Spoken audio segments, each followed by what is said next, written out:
بسم اللہ الرحمن الرحیم۔ قسط نمبر 978، دعوتی کام و امارت اور امیر اور مرکز پر اعتراضات کرنا اور داعیان اللہ کی شان کو مجروح کرنے والوں کا تعاقب کرنا، یہ ہمارا شرعی حق ہے۔ دعوتی کام اور اس کا اسلوب۔ الحمدللہ وحدہ والصلاة والسلام علی من لا نبی بعدہ۔ زیادتی کرنے والوں کا تعاقب سے پاک صرف حضرات انبیاء علیہم السلام کی ذات بابرکت ہوتی ہے، ان کے سوا ہر کوئی خطاؤں کے پتلے ہیں۔ تبلیغی کام کو لے کر چلنے والوں کے دین اور دعوت دین کی محنت کے استحکام کے لیے بسا اوقات اعتراضات کرنے والوں کا شرعی تعاقب ضروری ہو جاتا ہے۔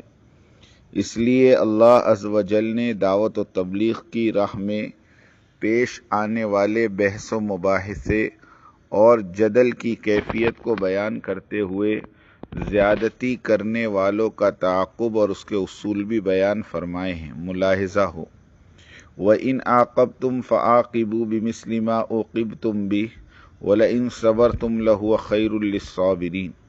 اور اگر تم بدلہ لو تو اتنا ہی بدلہ لو جتنی تمہیں تکلیف دی گئی ہے، اور بلا شبہ اگر تم صبر کرو تو یقیناً وہ صبر کرنے والوں کے لیے بہتر ہیں۔ تفسیر اور ترکیب۔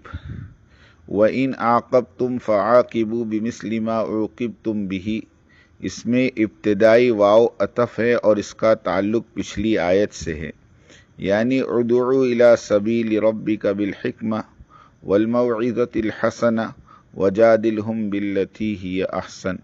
اپنے رب کے راستے کی طرف حکمت اور اچھی نصیحت کے ساتھ بلا اور ان سے اس طریقے کے ساتھ بحث کر جو سب سے اچھا ہے۔ لطیفہ: دوران مباحثہ طرفین میں تلخ کلامی ہو ہی جاتی ہے، اس لیے فرمایا گیا کہ اگر کوئی تم پر زیادتی کرے تو بدلے میں اتنی ہی زیادتی تم بھی کرو۔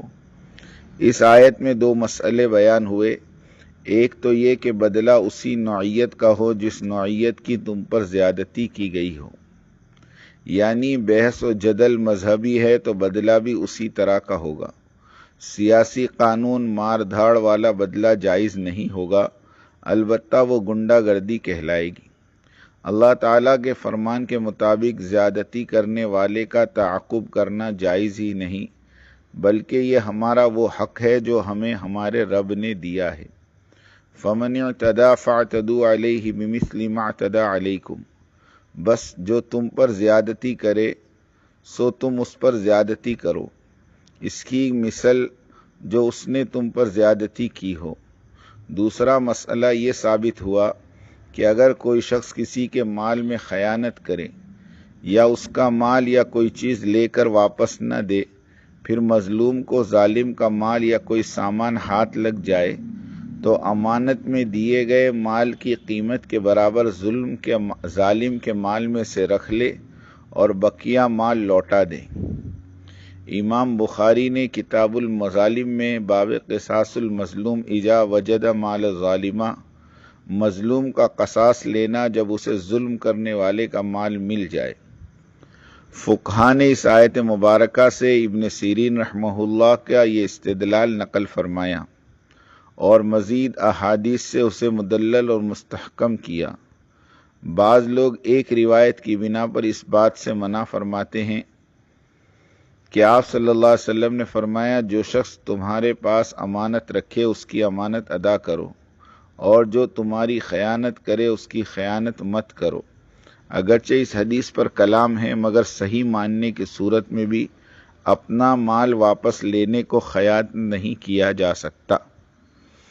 آیت مذکورہ کا آخری حصہ وَلَئِن صَبَرْتُمْ لَهُوَ خَيْرٌ لِّلصَّابِرِينَ، اگر تم صبر کر لو تو وہ صبر کرنے والوں کے لیے بہترین عمل ہے، اس لیے کہ اللہ تعالیٰ ظالم سے انہیں ان کا بدلہ خود لے کر دے گا اور اپنے یہاں سے انہیں صبر کا اجر عظیم بھی عطا فرمائے گا۔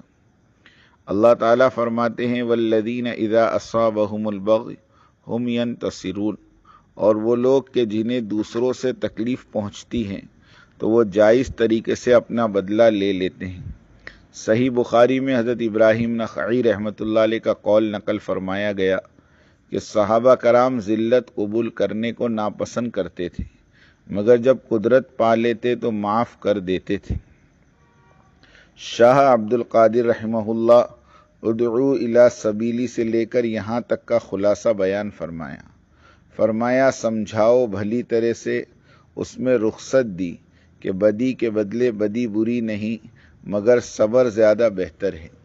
ہمارا موقف دعوتی کام اور اس کی افادیت کو سامنے رکھ کر ہم ہر وہ بات جو دعوت اور داعیوں کے خلاف ہو اس کا حقائق اور دلائل کے ساتھ پورا تعاقب کرتے ہیں اور کرتے رہیں گے۔ میڈیا پر گشت کرتی ہوئی وہ باتیں جو دعوتی کام اور اس کے مفاد کے خلاف گشت کر رہی ہیں، مثلاً خروج کی ترتیب بدعت ہے، جہاد والی آیات خروج پر نہیں پڑھنی چاہیے، تبلیغ والے بال بچوں کو بے سر و سامان بھوکے چھوڑ کر خروج کرتے ہیں، علماء کی تعظیم نہیں کرتے، تبلیغی کام پہلے جیسا نہیں رہا، عام مسلمان ہی کے لیے یہ کام فائدہ مند ہے، خواص کے لیے نہیں، کام سے خیر کے بجائے شر پھیل رہا، لہٰذا اب تبلیغ اور دعوت کے کام کو بند ہو جانا چاہیے، کام فرض عین نہیں ہے، کام والے خود کو بھلا اور دوسرے کو برا سمجھتے ہیں وغیرہ وغیرہ۔ لطیفہ 1000 قسطیں ہونے کو ہے اور ہم واضح کر چکے ہیں کہ یہ قسطیں صرف دعوتی کام والوں کے لیے ہیں۔ جو دعوتی کام میں ہے ہی نہیں انہیں تو لب کشائی سے گریز کرنا چاہیے۔ مسئلہ امام کو لقمہ دینے کا مجاز صرف مقتدی کو ہے، خارج از نماز چلتے پھرتے شخص کو نہیں، ورنہ نماز باطل ہوگی۔ فقہ کا اصل الاصول ہے کہ جس چیز سے منع کرو تو اس کی دلیل نص قطعی سے پیش کرو۔ مذکورہ بالا جتنی باتیں معترضین کی جانب سے لکھی یا کہی گئی ہے ان میں سے کسی بات کی کوئی مستند دلیل پیش نہیں کی، اس لیے ہم نے شدت کے ساتھ یہ طرز اپنایا ہوا ہے کہ ہر کہنے والے کا تعاقب کرے، پھر چاہے کہنے والا کوئی بھی ہو۔ ناصحین کہتے ہیں کہ تبلیغ والوں کو ڈانٹ ڈپٹ کرنا نصیحت کے دائرے میں آتا ہے۔ عرصے دراز پہلے نصیحت اور فضیحت کو تبلیغ والے نہیں جانتے تھے، لیکن آج پورے شعور کے ساتھ جانتے ہیں کہ نصیحت کیا چیز ہے اور فضیحت کیا چیز ہے۔ دعوت و تبلیغ والوں کے خیرخواہ اور ناصحین تو یہ حضرات تھے: حضرت شیخ الاسلام حسین احمد مدنی مفتی کفایت اللہ، قاری محمد طیب قاسمی، ارشاد احمد صاحب قاسمی، مفتی محمود الحسن، مفتی محمد شفیع صاحب، ابرار الحق صاحب ہردوئی، عبد المالک صاحب کاندھلوی، صدیق احمد صاحب باندوی، یعقوب نعمانی صاحب مالیگاؤں، سلیم اللہ خان صاحب اور حضرت علی میاں ندوی، حضرت ارشد مدنی، حضرت محمود مدنی برکاتہما۔ ان دونوں بزرگوں نے کرونا کے زمانے میں حضرت جی رابع دامت و برکاتہم سے فرمایا دعوت و تبلیغ کا کام ہر صورت جاری رہنا چاہیے، ورنہ ارتداد کا دور شروع ہونے کا خوف ہے۔ مرکز نظام الدین کو تالے لگے ہوئے ہیں تو آپ ہمارے دفاتر کو استعمال کیجئے، مگر دعوتی نقل و حرکت کسی طرح بند نہ ہو۔ اسے آپ میری گزارش سمجھیے یا حکم، اس لیے کہ میں آپ کے باپ دادا کے ساتھیوں میں سے ہوں۔ الحمدللہ بڑے ہوں تو مدنی، چاچا بھتیجے جیسے، اسے کہتے ہیں ناصحین اور سرپرستان دعوت و تبلیغ۔ کرونا کے دوران ان دفتروں سے جماعتی اجتماعی کام چلتا رہا، جماعتوں کی نقل و حرکتیں ہوتی رہی۔ ایک لمبے عرصے کے بعد مرکز کا تالا کھولا گیا۔ یہی نہیں بلکہ جیلوں میں محروس سینکڑوں تبلیغ والے اور تبلیغ والیاں جو باہر ملکوں سے آئے تھے، ان تمام کی رکھوالی اور قانونی چارہ جوئی اسی مدنی گھرانے نے کی۔ ایک دو دن نہیں بلکہ سال بھر مولانا ارشد مدنی اور مولانا محمود مدنی اور ان کے رفقا رات دن دوڑ دھوپ کرتے رہے، یہاں تک کہ سب کو رہائی میسر ہوئی۔ ہندوستان قدسیوں کی آماجگاہ ہے۔ اللہ یعنی علام الغیوب نے اپنی مشیت مبارکہ سے دارالعلوم دیوبند اور دعوت و تبلیغ کی محنت کے لیے دیوبند اور بستی نظام الدین دہلی کو قبول فرمایا ہے۔ ایسے بیسیوں اکابرین ہیں جن کی نصیحتوں اور سرپرستی اور دعاؤں سے یہ مبارک دارالعلوم اور دعوتی کام مرکز، عمارت اور امیر آباد ہیں اور تا قیامت آباد رہیں گے انشاءاللہ۔ اللہ تعالیٰ ان بزرگوں کے درجات کو بلند فرمائیں اور حضرات مدنی صاحبان کا سایہ ہم تبلیغ والوں کے سروں پر تا دیر قائم رکھیں اور دنیا تمام کے سارے مبلغین کرام کی طرف سے انہیں جزائے خیر عطا فرمائیں۔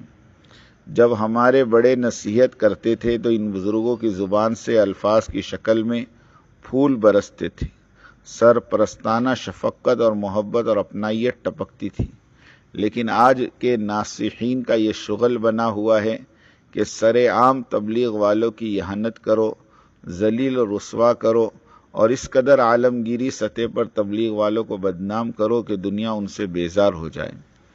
یاد رکھو وہ دن بھی دور نہیں کہ ایک دن یہ لوگ فتویٰ بھی جاری کر دیں گے کہ تبلیغ سے فائدہ نہیں ہو رہا، البتہ نقصان پھیل رہا ہے، اس لیے اب اس کام کو بند ہو جانا چاہیے۔ ان ناصحین کا اگلا قدم یہی ہے۔ اس سلسلے کے بیانات اور تحریریں اور قیاس آرائیاں سوشل میڈیا پر آنا شروع ہو چکی ہیں۔ ہماری باتیں بہلول کی بڑھ نہیں، آئندہ چند دنوں میں تبلیغ کو بند کرنے کے فتاویٰ اور استفسارات بھی دیکھنے کو ملیں گے۔ یہ کون باغ کی کلیوں کو توڑنے آیا، ادا ادا میں ہے مکر و فریب کی چھایا، چمن میں پھونک رہا ہے ہوائیں زہریلی، نظر ہے قہر میں ڈوبی زبان نوکیلی، چمن کے دوش پر رکھ کر نئے الزام جما رہا ہے یہاں اپنا پرچم دشنام۔ ان اشعار کے مانند ہر کوئی آتا ہے، تبلیغ والوں کو ڈانٹ کر چلا جاتا ہے۔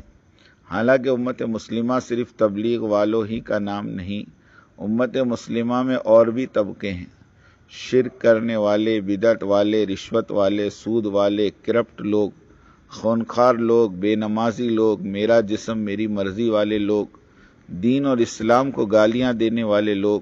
یہ ناصحین حضرات ان طبقوں کی طرف کبھی التفات نہیں فرماتے۔ ان طبقات کی طرف رخ کریں، ان کی بھی خبر لیں، تبلیغ والوں کی جان چھوڑیں۔ تزکیہ، سب سے بڑا تزکیہ یہ ہے کہ انسان کا نفس مطیع ہو جائے۔ 4 مہینے جماعت میں لگائے تو پتہ چلے گا کہ دنیا کے ہر مکتب اصلاح کے مقابلے میں سب سے آسان مکتب دعوت و تبلیغ کا راستہ ہے، اس لیے کہ جماعت میں نکلتے ہی اس کا پہلا قدم اس کے اصلاح یافتہ ہونے کی گواہی دے گا، اس لیے کہ وہ اب 4 مہینے تک اپنی مرضی سے کچھ نہیں کرے گا، بلکہ ہر کام امیر سے پوچھ کر کرے گا، یہاں تک کہ کھانا پینا سونا ضروریات پورا کرنا، یعنی 120 دن کے ہر سیکنڈ کو وہ امیر کی اطاعت میں گزارے گا۔ جس کام کے پہلے قدم پر نفس مطیع ہو جائے گا تو اس کام کے عروج کی کیا انتہا ہو سکتی ہے۔ حضرت الیاس صاحب رحمۃ اللہ علیہ نے ایک سہروزہ جماعت حضرت رائے پوری نور اللہ مرقدہ کی خدمت میں بھیجی۔ حضرت رائے پوری نے مولانا منظور نعمانی سے فرمایا کہ تم اس جماعت کے ساتھ رہنا اور ان کے صبح اور شام کاغذ پر لکھ کر مجھے پیش کرنا۔ 3 دن بعد جماعت واپسی سے قبل حضرت رائے پوری کی خدمت میں حاضر ہوئی۔ مولانا منظور نعمانی صاحب نے جماعت کے 22 حرکات و سکنات قلم بند کیے، پڑھ کر سنانا شروع کیا۔ جب 12 نمبر پر پہنچے تو حضرت رائے پوری نے فرمایا کہ بس بس، اور فرمایا کہ ہماری خانقاہ کا تربیت پانے والا سالک 40 سال کی بعد سلوک کی جس منزل پر پہنچتا ہے، الیاس والی تبلیغ کے بچے کی ابتدا وہاں سے شروع ہوتی ہے، تو اس کی انتہا کا عالم اللہ ہی جانے۔ جب پرچی پر لکھی ہوئی اس بات کو پڑھی تو حضرت الیاس صاحب 3 دن تک روتے رہے اور فرماتے رہے کہ اللہ کے ولی نے میرے کام کو سراہا ہے۔ حضرت مفتی تقی عثمانی صاحب دامت برکاتہم ہمیشہ تبلیغ والوں کی اصلاح کے بارے میں پریشان رہتے ہیں۔ کیا مفتی صاحب کا اصلاحی معیار حضرت رائے پوری کے اصلاحی معیار سے بھی بلند اور بالا تر ہے؟ بینوا و توجروا۔ بہرحال یہ گزارشات اہل دعوت و تبلیغ کے لیے بصیرت، دل جمعی اور استقامت اور استحکام کے لیے رقم بند کی گئی ہے۔ وباللہ التوفیق وهو المستعان ولا حول ولا قوة الا باللہ۔ اللہ تعالیٰ ساری انسانیت کی عمومی ہدایت کے فیصلے فرمائیں۔ آمین آمین آمین۔ وآخر دعوانا ان الحمد للہ رب